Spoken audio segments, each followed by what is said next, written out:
Class 10th है जी, subject chemistry है, unit 8 है, टॉपिक 2 है और आज का टॉपिक है extraction of metals from concentrated ओर।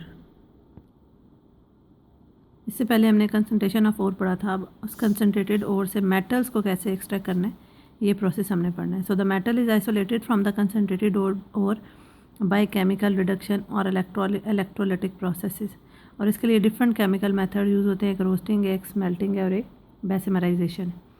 सबसे पहले रोस्टिंग का प्रोसेस है। रोस्टिंग के प्रोसेस में क्या करते हैं? It is the process of heating of the concentrated ore. Concentrated ore को हाई टेम्परेचर पे हीट करते हैं in the excess of air. और जब इन एक्सेस ऑफ एयर इसे हीट करते हैं तो एयर से ऑक्सीजन कंसनट्रेटेड ओर के साथ रिएक्ट करती है और उसे उसके डिफरेंट कंपोनेंट्स की फॉर्म में कन्वर्ट कर देती है। फॉर एग्ज़ाम्पल हमारे पास कॉपर का एक ओर है, कॉपर पायराइट CuFeS2। इसकी ये कंसनट्रेटेड फॉर्म हमारे पास है, जिसे हमने कंसनट्रेशन प्रोसेस से कंसनट्रेट कर लिया। जब हम इसे स्ट्रांगली हीट करते हैं in the presence of air या in the excess of air, तो ये कन्वर्ट हो जाता है क्यूप्रिस सल्फाइड, फेरस सल्फाइड और सल्फर डाइऑक्साइड की फॉर्म में। So it is converted into mixture of cuprous sulphide and ferrous sulphide Cu2S plus FeS। while impurities mean remaining sulfur combine with oxygen to form volatile oxide। और यहाँ पे जो volatile oxide बन रहा है वो कौन सा है? Sulphur dioxide. केमिकल रिएक्शन उसका देखें, 2CuFeS2 in excess of air में जब एयर की ऑक्सीजन रिएक्ट करेगी इसके साथ तो copper combine with sulphur forming CuS cuprous sulphide, iron combine with sulphur forming FeS ferrous sulphide and remaining sulphur which act as an impurities combine with oxygen forming sulphur dioxide. जो volatile है, volatile mean gaseous form में release होता है और gaseous form में convert होकर आपकी air में चला जाता है। सेकेंड प्रोसेस है जी स्मेल्टिंग प्रोसेस। यहाँ पे जो हमारे पास रोस्टेड ओर आ जाएगा, इसे फर्दर हम हीट करेंगे with the sand flux and coke in the presence of excess of air in blast furnace. एक ब्लास्ट फर्नेस है, उसमें हम इस कंसनट्रेटेड ओर को लेते हैं, रोस्टेड ओर को लेते हैं और उसे सैंड फ्लक्स के साथ कंबाइन करते हैं in the presence of Coke. और ये हाईली एक्सोथर्मिक रिएक्शन है, दैट मीन इसमें greater amount of heat release होती है। So therefore a small amount of Coke is required in this process, क्योंकि कोक में जो कार्बन होती है वो इस प्रोसेस में जो एक्स्ट्रा ऑक्सीजन होती है उसके साथ कंबाइन होकर कार्बन मोनोऑक्साइड या कार्बन डाइऑक्साइड की फॉर्म में रिलीज़ हो जाती है। जब इसको रोस्टेड ओर को हीट करेंगे तो क्या होगा? फर्स्ट फेरस सल्फाइड, ये जो फेरस सल्फाइड था that oxidise to form ferrous oxide. जब ये एयर के ऑक्सीजन के साथ कंबाइन होगा तो ये क्या बन जाएगा? Ferrous oxide. और फेरस ऑक्साइड जो है वो सैंड के साथ रिएक्ट करके आयरन सिलिकेट स्लैग की फॉर्म में FeSiO3 की फॉर्म में कन्वर्ट हो जाएगा, जो लाइटर इन वेट होता है। Lighter in weight mean that rise to the top और उसे अपर होल से रिमूव कर दिया जाता है। केमिकल रिएक्शन देखें तो फेरस सल्फाइड जो यहाँ से था आपके पास, that combine with oxygen forming ferrous oxide and sulphur combine with oxygen forming sulphur dioxide. And ये जो आपके पास आयरन ऑक्साइड क्रिएट हो रहा है FeO, ये सिलिकॉन डाइऑक्साइड क्या चीज़ है? सैंड के साथ कंबाइन होता है तो FeSiO3 which is called iron silicate slag, इसकी फॉर्म में कन्वर्ट हो जाता है, जो लाइटर इन वेट है, टॉप पे आ जाता है और इसे अपर होल से इजीली रिमूव किया जाता है। पीछे क्या रह गया? Cuprous sulphide also oxidise to form cuprous oxide. That mean cuprous sulphide भी ऑक्सीजन के साथ कंबाइन होकर क्यूप्रस ऑक्साइड और सल्फर डाइऑक्साइड की फॉर्म में कन्वर्ट हो जाएगा, विच react with unreacted ferrous sulphide. यहाँ से वो फेरस सल्फाइड जो इसने रिएक्शन में पार्टिसिपेट नहीं किया, ये क्यूप्रस ऑक्साइड उस फर्दर फेरस सल्फाइड के साथ रिएक्ट करता है और किस फॉर्म में कन्वर्ट हो जाता है? क्यूप्रस सल्फाइड और आयरन ऑक्साइड की फॉर्म में कन्वर्ट हो जाता है। So cuprous sulphide also oxidise to form cuprous oxide which react with unreacted ferrous sulphide to form ferrous oxide and cuprous sulphide. In this way, cuprous sulfide and ferrous sulfide form a mixture Cu2S.FeS। और ये जो mixer है cuprous sulphide और iron sulphide का, इसे क्या कहते हैं? मैट कहते हैं, मोल्टन। ये जो मोल्टन मिक्सचर है दैट इज़ कॉल्ड मैट और इसे लोअर होल से रिमूव किया जाता है and that contain 45% of copper. Chemical reaction देखें तो पहले इसी तरह से cuprous sulphide combine with oxygen forming cuprous oxide and sulphur dioxide, और फिर ये cuprous sulphide remaining ferrous sulphide के साथ कंबाइन होकर क्यूप्रस सल्फाइड और आयरन ऑक्साइड की फॉर्म में कन्वर्ट हो जाता है। और इस क्यूप्रस सल्फाइड और रिमेनिंग आयरन सल्फाइड का जो मिक्सचर है that is molten in nature and that is called molten matte, जिसे लोअर होल से रिमूव कर दिया जाता है, ब्लास्ट फर्नेस के लोअर होल से रिमूव कर दिया जाता है और इसमें 45% कॉपर प्रेजेंट है। ये ब्लास्ट फर्नेस है जहाँ पे आप केमिकल रिएक्शन आपका प्रोसीड होता है और जो एक्स्ट्रा गैसेज होती हैं, वोलेटाइल गैसेज होती हैं, वो यहाँ से रिमूव हो जाएंगी। ये नीचे आपके पास यहाँ से मोल्टन मैट रिमूव होता है और इसी के अपर सरफेस के साथ एक होल होता है जहाँ से आयरन सिलिकेट स्लैग को रिमूव किया जाता है।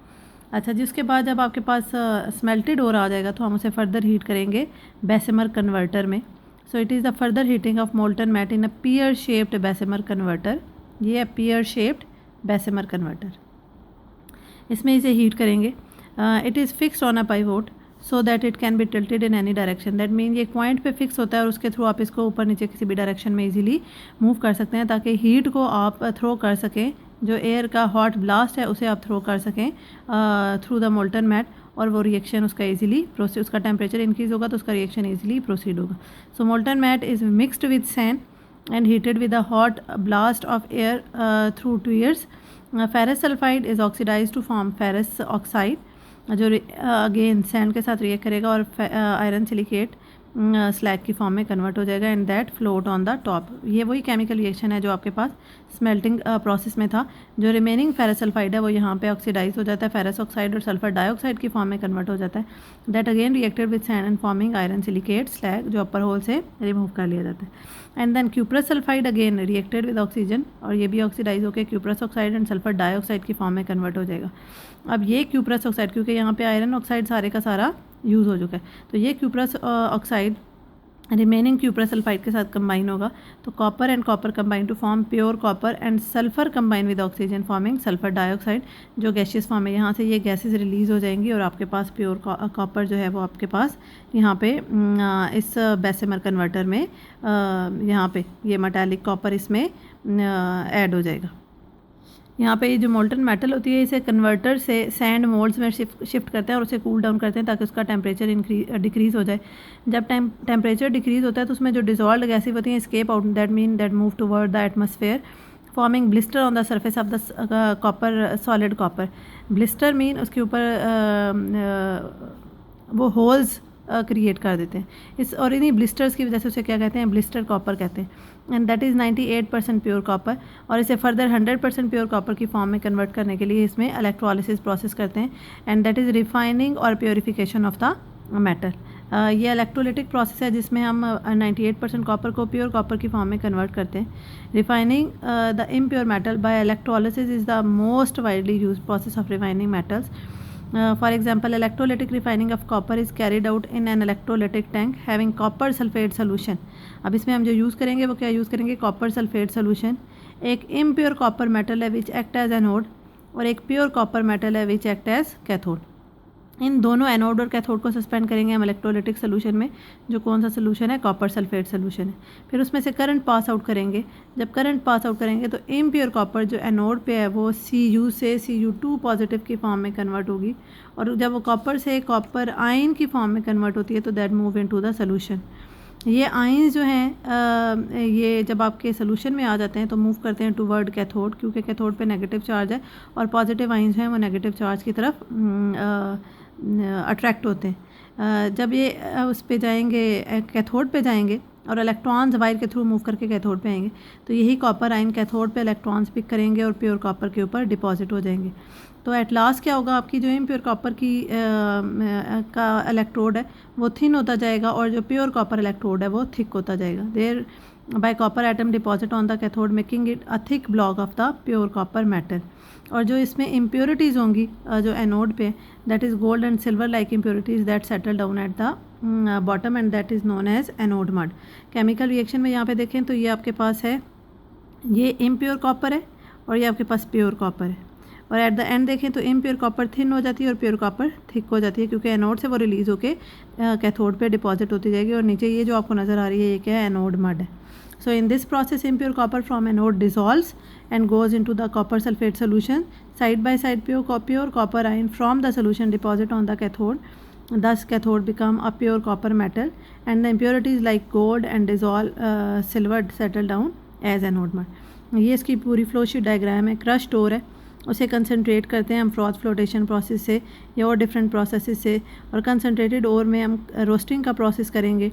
इम्प्योरिटीज़ रिमूव होंगी, वो रोस्टेड ओर में कन्वर्ट हो जाएगा, फिर इम्प्योरिटीज़ रिमूव होंगी तो वो स्मेल्टेड ओर में कन्वर्ट हो जाएगा। स्मेल्टेड और से इम्प्योरिटीज़ रिमूव होंगी तो ब्लिस्टर कॉपर 98% कॉपर की फॉर्म में कन्वर्ट हो जाएगा।